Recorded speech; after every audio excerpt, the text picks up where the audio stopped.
दो वेरिएबल्स के मानों का आदान प्रदान। समस्या की परिभाषा। दो वेरिएबल्स के मानों को आपस में बदलना। विश्लेषण। दो वेरिएबल्स x और y के दो अलग अलग मान होते हैं। x और y के मानों को आपस में इस तरह बदलते हैं कि x का मान y का मान हो जाए और y का मान x का मान हो जाए। उदाहरण द्वारा हल करना। मान लें दो वेरिएबल्स x और y हैं जिनके मान क्रमशः 8 और 20 हैं। x बराबर 8 के, y बराबर 20 के। x और y के असली मान हैं x बराबर 8 के, y बराबर 20 के। यह आवश्यक है कि जब एल्गोरिथम्स क्रियान्वित किया जाए तो नतीजा 20 और 8 होना चाहिए। यदि आपको लगता है कि x को y के बराबर और y को x के बराबर मानने पर इनके मान आपस में बदल जाते हैं तो आप गलती कर रहे हैं। ये निर्देश एटॉमिक प्रकार के हैं और इसलिए x बराबर है y के का मतलब है x का मान गुम हो गया है।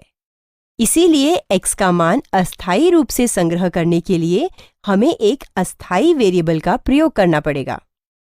temp x के बराबर है temp बराबर 8 के, x बराबर 8 के, y बराबर 20 के। x बराबर y के, temp बराबर 8 के, x बराबर 20 के, y बराबर 20 के। y temp के बराबर है temp बराबर 8, x बराबर 20, y बराबर 8। x और y के मान आपस में बदल गए हैं। एल्गोरिथम्स की परिभाषा। पहला स्टेप स्टार्ट।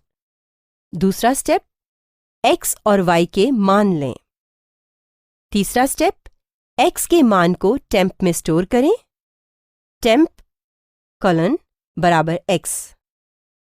चौथा स्टेप y के मान को x में स्टोर करें। अब y का मान x का मान हो जाता है x कॉलन बराबर y। पांचवा स्टेप temp के मान को पुराने x का मान y में स्टोर करें। छठा स्टेप स्टॉप।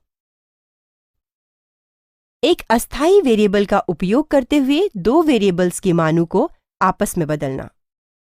एक अस्थायी वेरिएबल का उपयोग करते हुए दो वेरिएबल्स के मानों को आपस में बदलने का उदाहरण।